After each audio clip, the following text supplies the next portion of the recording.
Good morning, 10 के दमदार trades में आपका स्वागत है। वीरोर में रहेंगे शो में आपके साथ, और हमारे साथ गाबा सर और प्रशांत सावंत बने हुए हैं। रचना वैद्य और सुदीप शाह फ्रेश पर्सपेक्टिव के साथ जुड़ेंगे। और बिग मार्केट वॉइसेस में दो खास मेहमान, फंडामेंटल्स पर वेलेंटिस एडवाइजर्स के फाउंडर और एमडी ज्योतिवर्धन जयपुरिया, और टेक्निकल्स पर जेएम फाइनेंशियल के राहुल शर्मा जुड़ेंगे कुछ ही देर में। लेकिन पहले एक रुख मार्केट पर। और अच्छा मोमेंटम मार्केट में इस समय अगर आप नोटिस करें, निफ्टी अब करीब 70-71 पॉइंट ऊपर, बैंक निफ्टी करीब 225 पॉइंट ऊपर 48,200 की ट्रेजेक्ट्री में। मिड कैप इंडेक्स में आज भी तेज़ी है, हालांकि थोड़ा कूल ऑफ हुआ है मिड कैप इंडेक्स। जो इंट्राडे की तेज़ी है उसमें एडवांस डिक्लाइन 3.5:1 का, मतलब हर एक गिरने वाले शेयर के सामने 3-3.5 स्टॉक्स हैं जो इस समय आउट परफॉर्म कर रहे हैं। जहाँ तक बात इंडिविजुअल स्टॉक्स की है और जहाँ तक बात गेनर्स और लूजर्स की है, तो गेनर्स के साथ शुरुआत करेंगे। ऑब्वियसली आज का टॉप गेनर है कैनफिन होम्स, उसके तुरंत बाद चंबल फर्टिलाइजर्स और जीएनएफसी। बायोकॉन इस समय डे हाई पर, आज हमारी स्पॉटलाइट में आया था। Cipla, Godrej consumer, JSPL, Hindustan aeronautics, उसके अलावा metal stocks NMDC, Vedanta, SAIL, इन सब में अच्छा मोमेंटम है। डाउन साइड पर जो स्टॉक्स हैं उनमें सबसे ऊपर अब एमसीएक्स 7% नीचे।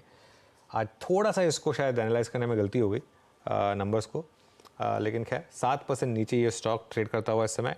टाटा कंज्यूमर करीब 5% नीचे, उसके अलावा एक्साइड और आईसीआईसीआई प्रू, यहाँ पर भी थोड़ी सी वीकनेस। और शायद कल वोडाफोन आइडिया के शेयर्स लिस्ट होंगे एफपीओ वाले, उससे पहले थोड़ी सी प्रॉफिट टेकिंग है आज, करीब 2.25% ये स्टॉक एफएनओ में नीचे और 4.5% ये स्टॉक कैश में नीचे।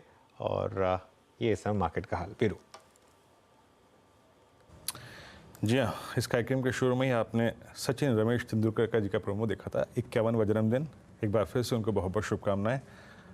इस प्रोमो के जरिए वो गुजरा ज़माना याद आ गया अनुज, और एक आवाज़ और थी उस प्रोमो में, टोनी ग्रेग की आवाज़। टोनी क्या कमेंटेटर हुआ करते थे। वीरू, मतलब आपने मेरे दिल की, मतलब मुंह की बात छीन ली। मैं आपसे यही बोलने वाला था कि सचिन तेंदुलकर की बैटिंग और टोनी ग्रेग का कॉम्बिनेशन, आज टोनी ग्रेग की आवाज़, आज की डेट में कोई कमेंटेटर आप उठा के देख लीजिए और कोई प्लेयर आप उठा के देख लीजिए, उस कॉम्बिनेशन का जो एक गूज़बम्स आते हैं आज की डेट में। वो शारजाह वाला मैच आप आज भी उठा के अगर उसकी कमेंट्री सुन लेंगे ना, तो वो एक कई बार तो ऐसा लगता था टोनी ग्रेग को देखकर कि वो कहीं इंडियन तो नहीं थे, किसी एक पुराने ज़माने में पुराने किसी अवतार में शायद इंडियन रहे होंगे। वो जो शारजाह वाली जो इनिंग्स थी, वो डस्ट स्टॉर्म वाली, और उसके बाद जो फाइनल वाली, क्या मतलब एक नेक्स्ट लेवल था। मैं बताऊँ आपको, आज की जनरेशन भले ही धोनी और कोहली के बारे में बात करती हो, जो मुकाम सचिन ने हासिल किया है ना, कोई नहीं कर पाएगा, उस लेवल पे कोई नहीं पहुंच पाएगा।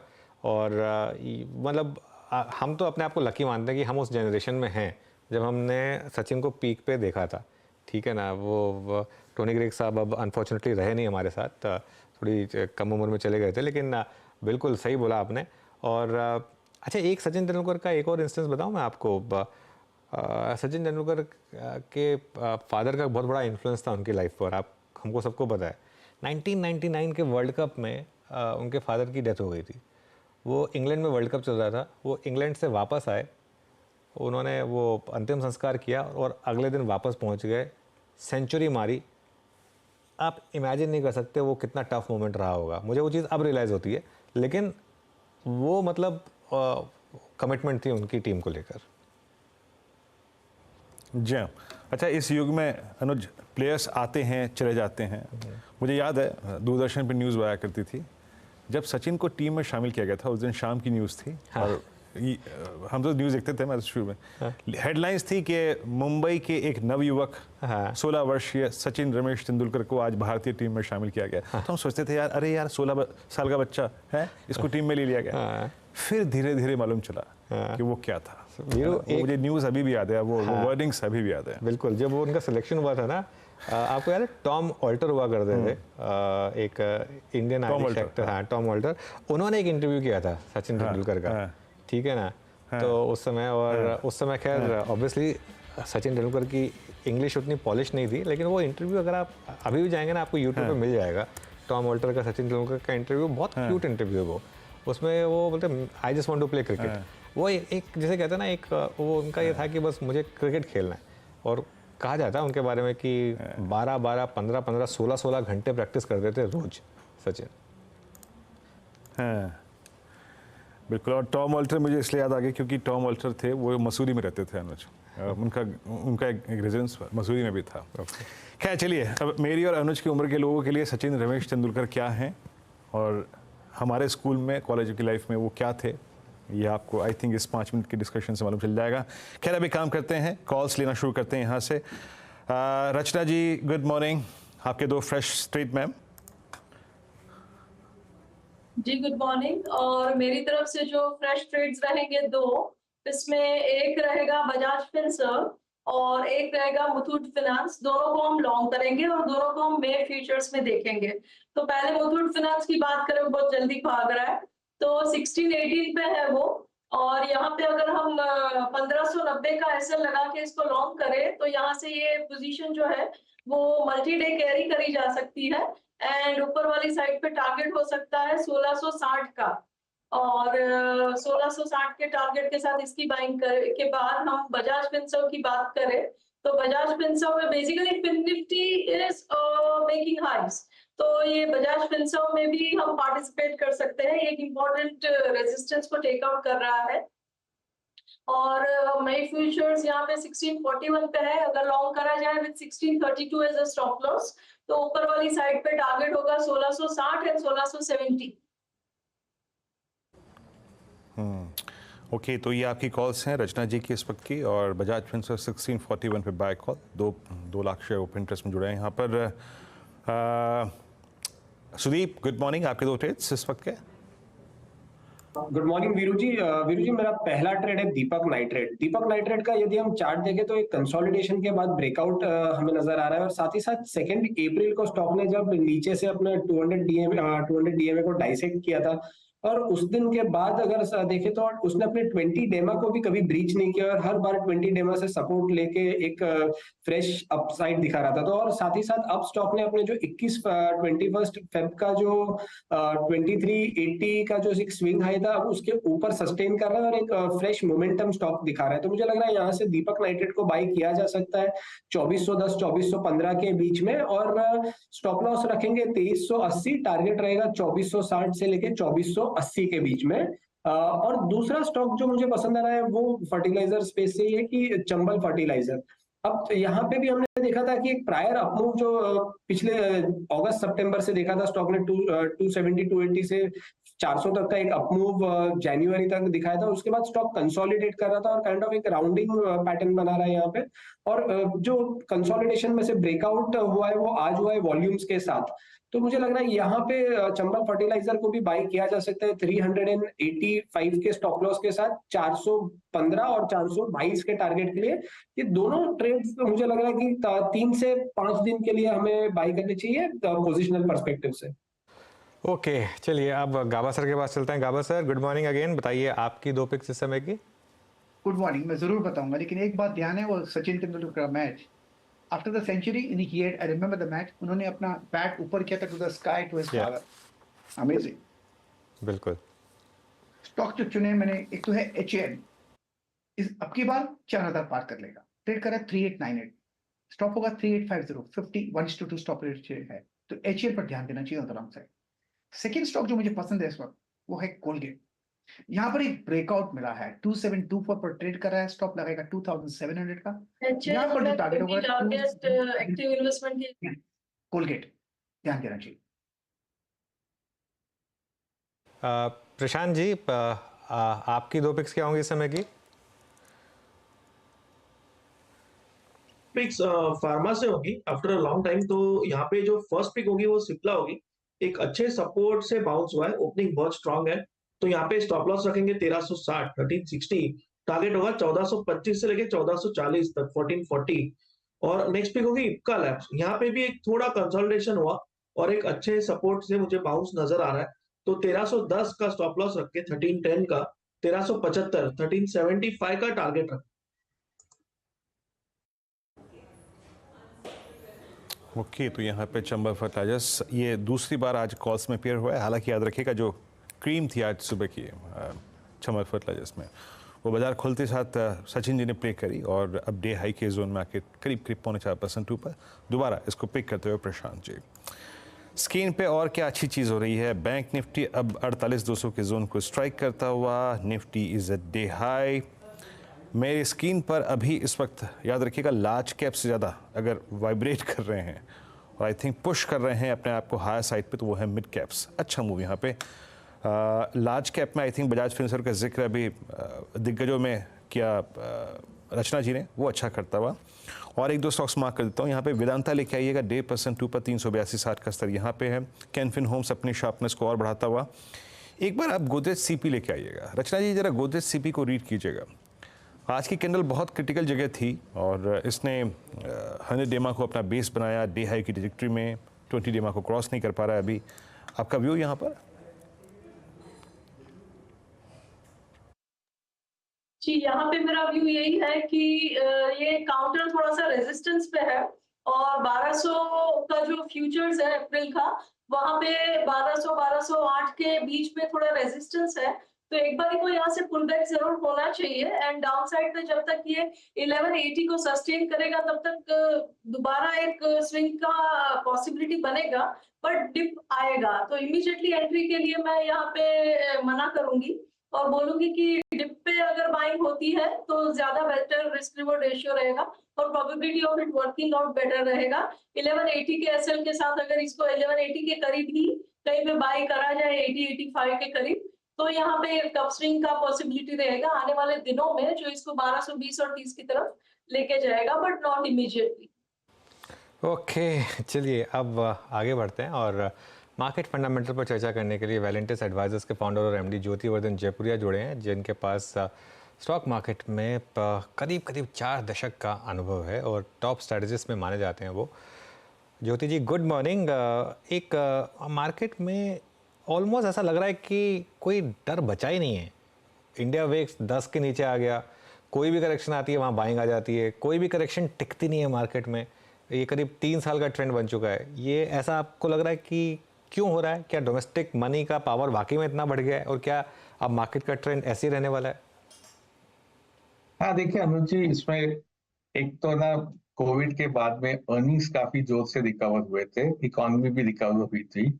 और दूसरा वो जो आप कह रहे हैं वो सही है कि जो भारत में सब लोग हैं जिनके सेविंग्स है ना, ज्यादातर फिक्स डिपॉजिट में, थोड़ा थोड़ा वो सेविंग्स अब है ना इक्विटी में आना चालू हो गया है। तो इसी कारण है कि जब एफआई का सेलिंग आया फिर भी ज्यादा इम्पैक्ट नहीं आया था, क्योंकि डोमेस्टिक बाइंग आई थी।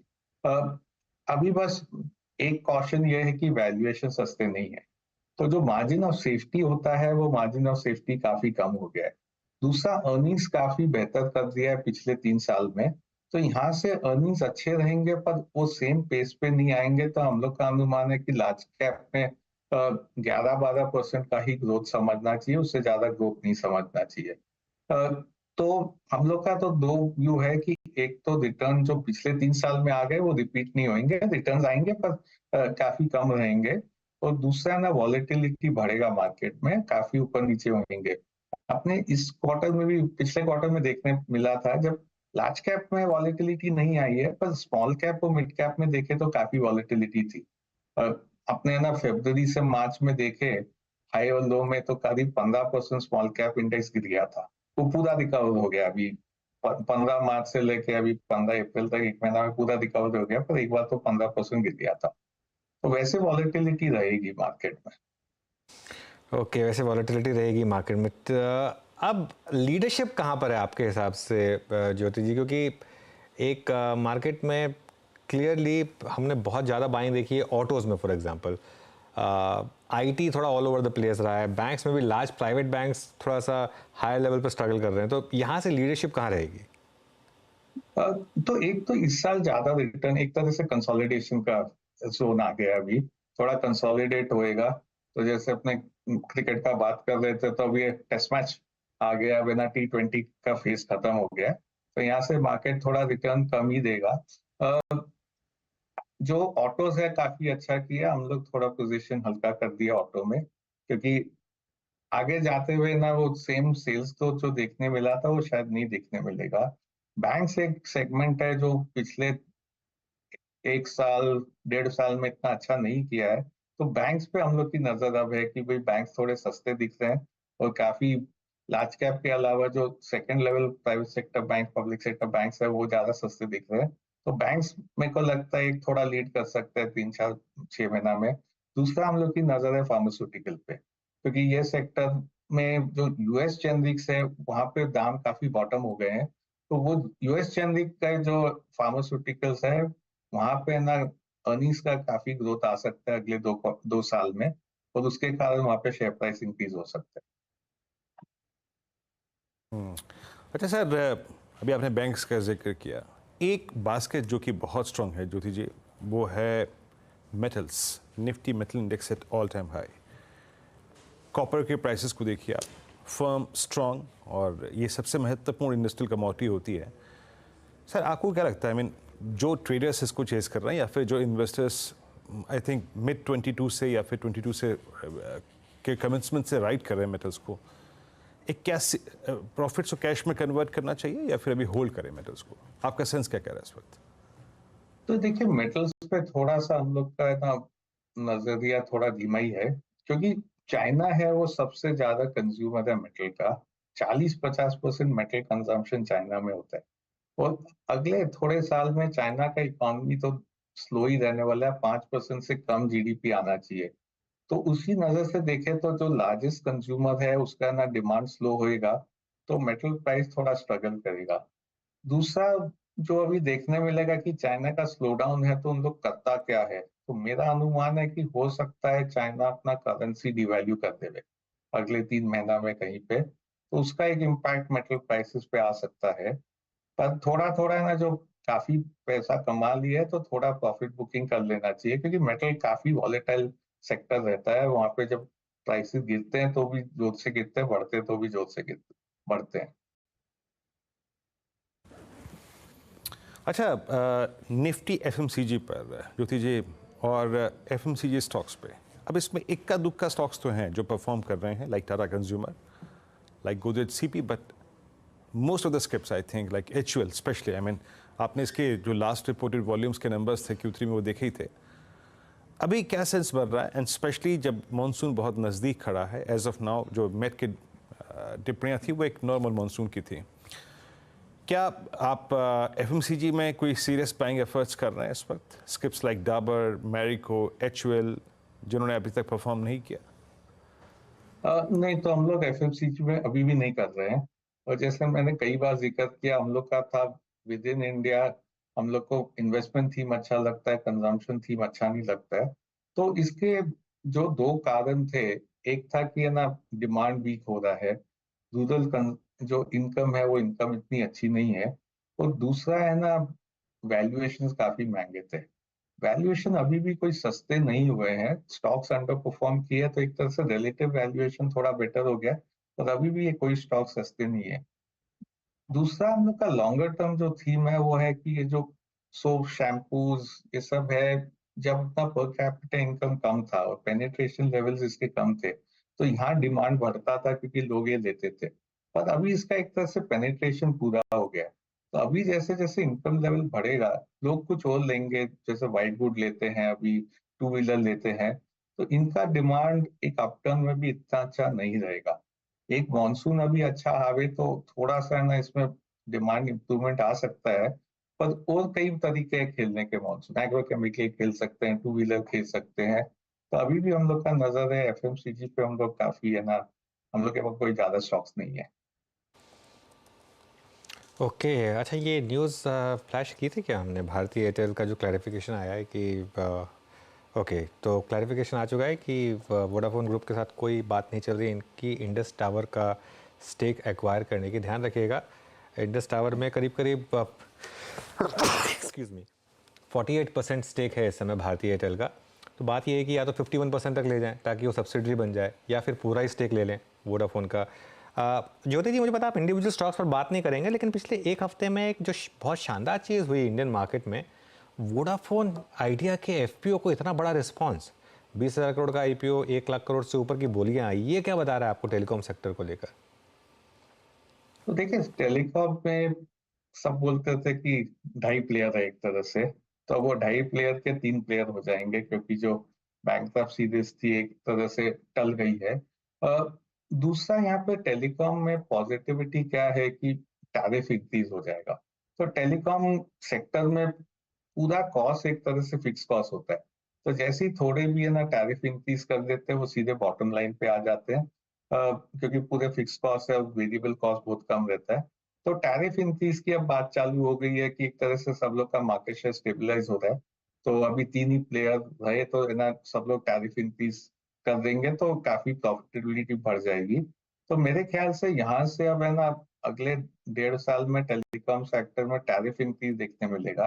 वो टैरिफ इंक्रीज के कारण शेयर प्राइसेस ऐसे काफी अच्छे हो जाएंगे। ओके, चलिए ज्योति जी, बहुत बहुत शुक्रिया आज हमारे साथ जुड़ने के लिए और हम इन सब टॉपिक्स पर बात करने के लिए। अब आगे बढ़ते हैं, जेएम फाइनेंशियल सर्विसेज के राहुल शर्मा जुड़े हैं हमारे साथ, उनसे बात करते हैं मार्केट का टेक्निकल सेटअप कैसा लग रहा है। Rahul ji, good morning.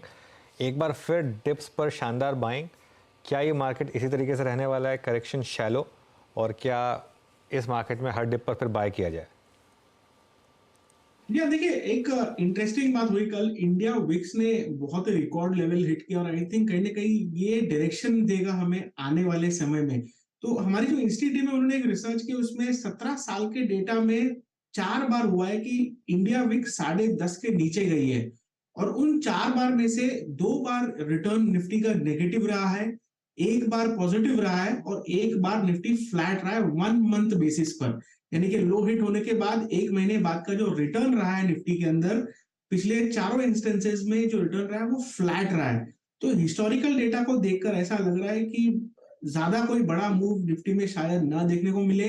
Stock specific action हमें लगता है कि ज्यादा हावी रहेगा यहाँ पर, और मई में सीजनैलिटी निफ्टी की पॉजिटिव रहती है। पिछले जो 10 साल का डेटा है उसमें मई महीने में 7 बार निफ्टी का रिटर्न पॉजिटिव रहा है, और जो एवरेज पॉजिटिव रिटर्न रहा है वो 2.3% मंथली रहा है। तो इवेंट भी है, साथ में इंडिया विक्स ने एक तरह से इंडिकेशन दे दिया है कि ज्यादा फियर नहीं है मार्केट के अंदर। तो हमें कहीं ना कहीं लग रहा है कि Nifty range bound to positive bias के साथ यहाँ पर ट्रेड करेगा। अगर कोई महीने के बीच में डिप मिलती है आने वाले समय में तो आई थिंक बाइंग अपॉर्चुनिटी रहेगी। 22,000 का मेरे हिसाब से क्लोजिंग बेसिस पर बहुत स्ट्रॉन्ग बेस बन चुका है निफ्टी का, और खास करके अगले 4-5 सेशन का अगर मैं देखूं तो 22,500 का लेवल जैसे ही निकलता है तो मुझे लगता है कि शॉर्ट कवरिंग का एक और मूव ट्रिगर होता हुआ दिख सकता है। तो मैक्रो पिक्चर जो है वो थोड़ी रेंज बाउंड की है महीने भर के व्यू के हिसाब से।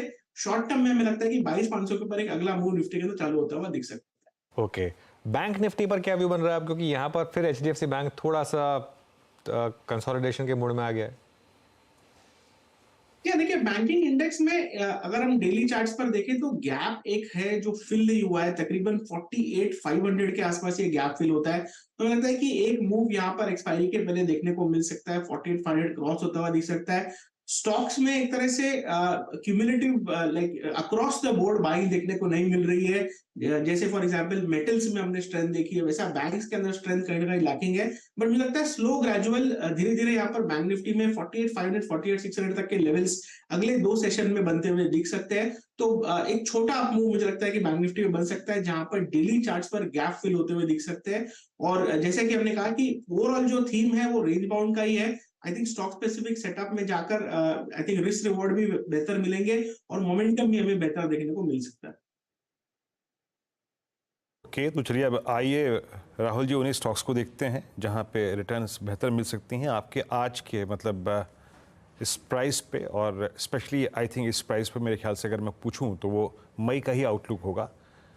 इंडेक्स में शुमार 4 बड़े स्टॉक्स जो कि मई में एक्सपेक्टेशन आपके मुताबिक बड़ी होल्ड करते हैं, जिन्हें लॉन्ग करना चाहिए। देखिए, ओवरऑल जो स्टॉक्स है जिनमें आज के दिन में सबसे बेहतरीन सेटअप दिखाई दे रहा है उनमें से एक है कॉनकॉर। स्टैंडर्ड डिस्क्लेमर हमने हमारे क्लाइंट्स को रिकमेंड किया हुआ है। कॉनकॉर में पिछले 8-10 दिन का कंसोलिडेशन यहाँ पर खत्म हुआ और हमें लगता है कि ब्रेकआउट ट्रेड में 1025 तक के लेवल्स कॉनकॉर में देखने को मिल सकते हैं। तो अगले शॉर्ट टर्म के लिए यानी कि 5 से 10 सेशन के लिए कॉनकॉर को बाय करके चलिए। 930 का स्टॉप लॉस रहेगा और हमें लगता है कि एक अच्छा ब्रेकआउट यहाँ पर स्पॉट हुआ है, जो मोमेंटम खास करके एक्सपायरी के जो मंथली एक्सपायरी हम अप्रोच कर रहे हैं उसके आसपास मोमेंटम देखने को मिल सकता है। तो कॉनकॉर में यहाँ पर ध्यान पॉजिटिव है। दूसरा, ऑटो में हमें लगता है कि काफी अच्छी मजबूती बनी हुई है। हमने देखा मारुति में अच्छी परफॉर्मेंस रही है, 2 व्हीलर ऑटो में जैसे आइशर मोटर्स है उसमें अच्छी परफॉर्मेंस है। तो ओवरऑल ऑटो में हमें लगता है कि मोमेंटम ट्रेड जारी रहेंगे। फ्रॉम अ पोजिशनल पर्सपेक्टिव हमें लगता है कि मारुति में यहाँ से भी 1000 पॉइंट की रैली और देखने को मिल सकती है। अगर मई महीने का आउटलुक ले, थोड़ा महीने भर का टाइम फ्रेम से अगर आप बाय करना चाहे तो मारुति में हमें लगता है कि अच्छी परफॉर्मेंस देखने को मिल सकती है। तो ऑटो में स्ट्रेंथ काफी जबरदस्त है। और लास्टली पीएसयू बैंक्स के अंदर हमें लगता है कि एक तरह से मोमेंटम आता हुआ दिखेगा मई सीरीज के अंदर। तो उसमें जो दिग्गज है एसबीआई, हमें लगता है कि एसबीआई में तकरीबन 850 तक के टारगेट्स देखने को मिल सकते हैं मई सीरीज में। तकरीबन 775 770 के आसपास इसे एक्यूमुलेट करे, 750 का स्टॉप लॉस रहेगा और हमें लगता है कि एक तरह से लीड कर सकता है पीएसयू बैंक से। अच्छा, दो तीन जो स्पेस नए इमर्ज हो रहे हैं और इनफैक्ट अप्रैल में इमर्ज होने के बाद आई थिंक वो टॉप पे जा भी रहे हैं राहुल जी। उसमें जैसे वोल्टास हो गया, हेवल्स हो गया, वाइट गुड सेगमेंट ने अच्छा मूव दिया। केमिकल बास्केट नीचे वोलेटिलिटी काफ़ी बड़ी है, मतलब जब नीचे वोलेटिलिटी बढ़ती है दैट मीन्स एक्यूमुलेशन हो रहा है, that means a spike is possible. Consumer durable space में, वाइट गुड सेगमेंट में और केमिकल बास्केट में आपका व्यू? मैं जानते हैं कंज्यूमर ड्यूरेबल्स का जिक्र इसलिए करा था राहुल जी क्योंकि कह तो रहे हैं कि हमने ये बहुत अच्छा चल चुके हैं, लेकिन अभी इन्होंने मिड 22 के हाइस को क्रॉस किया है इस स्विंग में। इन दोनों स्पेस पे आपका व्यू? इंडिया बिल्कुल व्हाइट गुड्स में खास करके वोल्टास में बहुत ही बेहतरीन वर्टिकल रैली देखने को मिली है। इस सीरीज में एक तरह से डोमिनेंस रही है बुल्स की। अगर आपने इसमें लॉन्ग पोजीशंस लिए तो प्रॉफिट यहाँ पर डेफिनेटली ले। आई थिंक एक डिप आएगा 3-4% का तो वापस री एंट्री के मौके बनेंगे। लेकिन जहां तक आपने केमिकल्स का जिक्र किया, आई थिंक केमिकल्स में इंक्रीमेंटली स्टॉक्स के जो सेटअप्स है वो इंप्रूव होते हुए दिख रहे हैं। पहले हमने दीपक नाइट्रेट में देखा, लास्ट वीक आपसे जब बात हुई थी तब दीपक नाइट्रेट का सेटअप अच्छा लग रहा था। आज के सेशन में टाटा केमिकल्स का सेटअप यहाँ पर इंप्रूव होता हुआ दिख रहा है और हमें लगता है कि कहीं ना कहीं केमिकल्स में कैचअप रैली यहाँ पर देखने को मिल सकती है। तो फिलहाल आपने Deepak nitrate last week buy किया, इस week I think Tata chemicals पे फोकस किया जा सकता है। 1240 तक के लक्ष्य हमें लगता है कि देखने को मिल सकते हैं अगले आने वाले 10 से 15 सेशन में और 1100 के स्टॉप लॉस से बाय करने की राय रहेगी। तो आई थिंक दोनों सेक्टर्स में से व्हाइट गुड्स में थोड़ा प्रॉफिट यहाँ पर बुक करें और केमिकल्स में हमें लगता है कि सिचुएशन इंप्रूव होती हुई दिख सकती है आने वाले समय में। ओके, चलिए, तो केमिकल्स पे, मेटल्स पे, बैंक्स पे, सब पे आपसे बात हुई खुल के। इंडिसेस पे, निफ्टी बैंक पे राहुल जी बहुत बहुत शुक्रिया आप इस कार्यक्रम में शामिल हुए। सभी स्टॉक्स पे, इंडिसेस पे अपनी राय रखी आपने, बहुत बहुत शुक्रिया। Markets at day high at 48223, Nifty bank day high पर और निफ्टी भी 22,459 पर 90 अंक डे हाई की ट्रेजेक्टरी में ट्रेड करता हुआ। ये स्ट्रेंथ, ये मजबूती और HDFC बैंक का पुल बैक मोड दे जाते हैं, सौंप जाते हैं नीरज जी को। नीरज जी, ये लीजिए, जो पटरी आपने सुबह सुबह यूएस मार्केट के जरिए बिछाई थी उस पर हम रिएक्ट करते हुए। डे हाई पे मार्केट, डे हाई पे मार्केट, HDFC बैंक का शुक्रिया ऊपर लाने के लिए। मनमौजी है ये, मनमौजी है नीरज जी। एक फिल्म आई थी ना गजनी, हाँ बिल्कुल अप्रोप्रिएट है ना। क्वार्टरली अपडेट्स पे चला खूब, फिर अर्निंग्स के बाद सिंक हो गया, फिर सिंक हुआ, आज चल गया। मन मर्जी है। मन मर्जी मार्केट, मन मर्जी HDFC बैंक, लेकिन स्ट्रांग है। मिड कैप की रैली कंटिन्यू है अलग अलग पॉकेट्स पे। तो खैर आपको हम 2 बजे हैंडओवर देंगे तो ऐसे ही और थोड़ा ऊपर करके देंगे, हाईस पे हाई लगा के देंगे आपको, सुपर से ऊपर। चलिए शुरुआत करते हैं ट्रेडर्स हॉटलाइन की, लेकिन पहले हेडलाइंस।